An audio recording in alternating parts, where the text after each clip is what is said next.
morning, children. Today we will start with the poem Money Madness of your literature reader. Now before we start the poem, let's talk about the poet D.H. Lawrence.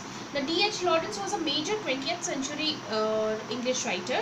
He has written several novels, short stories, poems, plays, essays, travel books and translations. Now when we are talking about money madness is the poet's perception of materialistic world. He visualizes a moneyless society through this poem.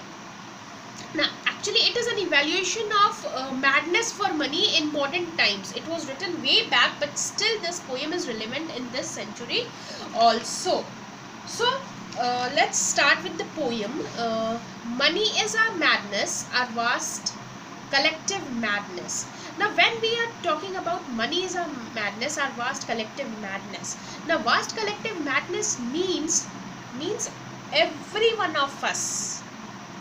Okay, everyone. Now the poet begins expressing his annoyance by terming man's attitude to money as collective madness. It is not you or me or he or she. It's collective madness. Now each human being is insane about money. Now he says man is so greedy and insecure about money that he shudders spending even a pound note. He trembles when he has to spend a 10-pound note. Okay, he trembles. Now here you can see, I doubt if any man living hands out a pound note without a pang. Now pang here means pain. The pain we take when we have to even spend a penny. So this is what the poet says in these two paragraphs. Now when we come to the third paragraph, we quail, money makes us quail. It has got us down. Now it has got us down means humanity has gone down. Money has made the humanity go down. Now here quail means afraid. Now why we are afraid? Money is so powerful that it makes us crawl.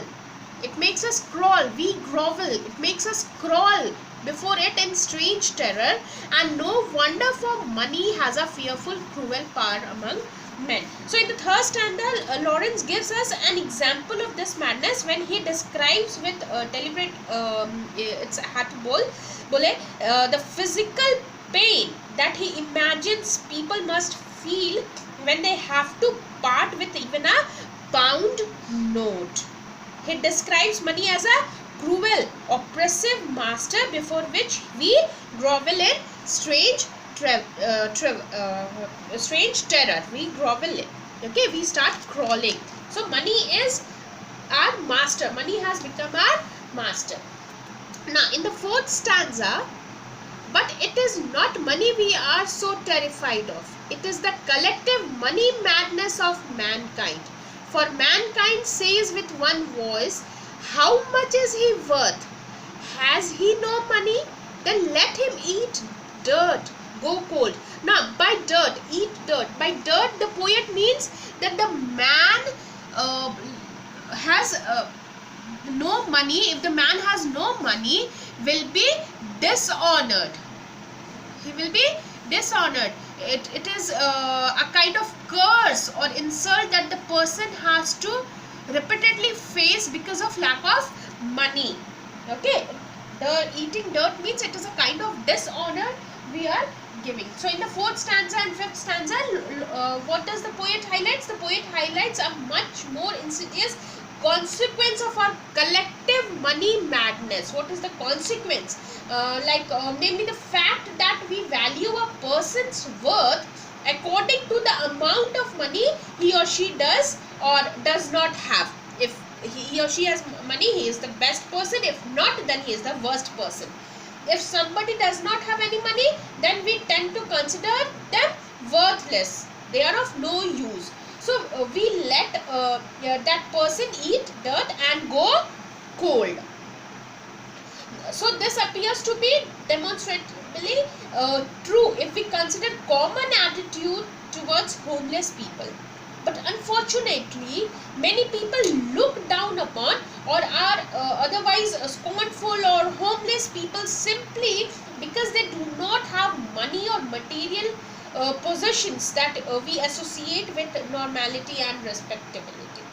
So in these two stanzas, poet talks about, highlights about consequences of collective money madness.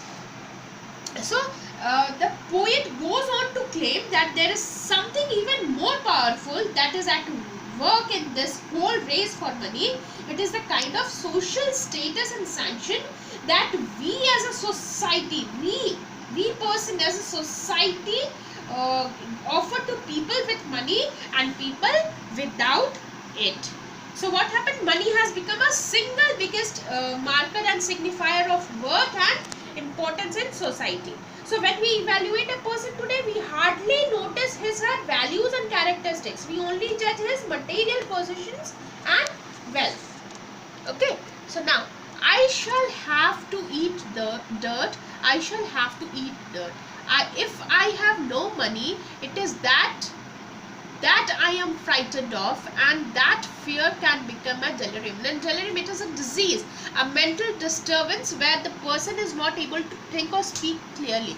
So what is the fear? The fear that if one has no money, he has to eat a kind of dirt. Okay, the person is fearful. The person has a fear that if he has no money, how he is going to survive. So it is a fear of money mad fellow men. We must have some money to save us from eating dirt, and this is all wrong.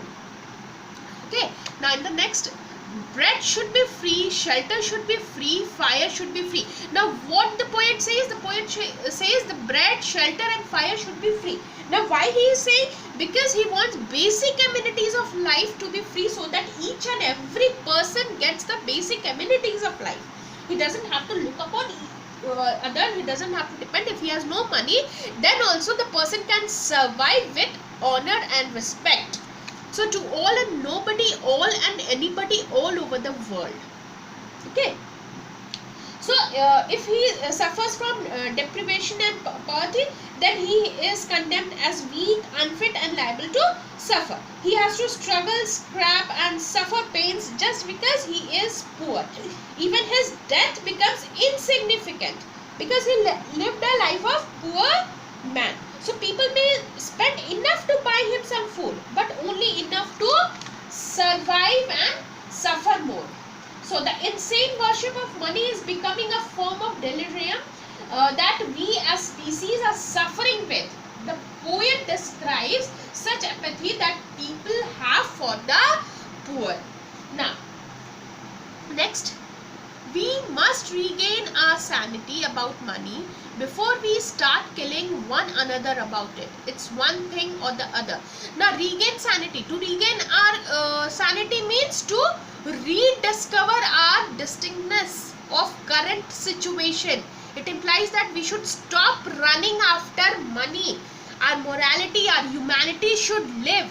So, and in this line, it's one thing or the other. We regain our what does it mean? We regain our sanity, then we will lead a harmonious existence. But if we fail to regain our sanity, then we will end up killing each other. And why killing each other? Because of money, because of vast collective madness. And what is that madness? This madness is money. Okay. So what the poet believes? The poet believes that every person, irrespective of his condition, has the right to food, home, warmth and freedom. Until that happens, we will continue to be puppets. We will continue to be puppets in the hand of money, in the hands of money and material things. Now see what the poet says. The poet says we have become the puppet in the hands of money and materialistic things. We want everything. We want a bungalow, we want a car, we want a very good bike. Everything is related to materialistic things. All our love, affection, everything. So the poet says we have become puppets in the hands of money and material things. So if we will continue to attach value to competition and race for more wealth, then each other. So ultimately, this will cause the whole world to burn with enmity, hatred, jealousy and insanity.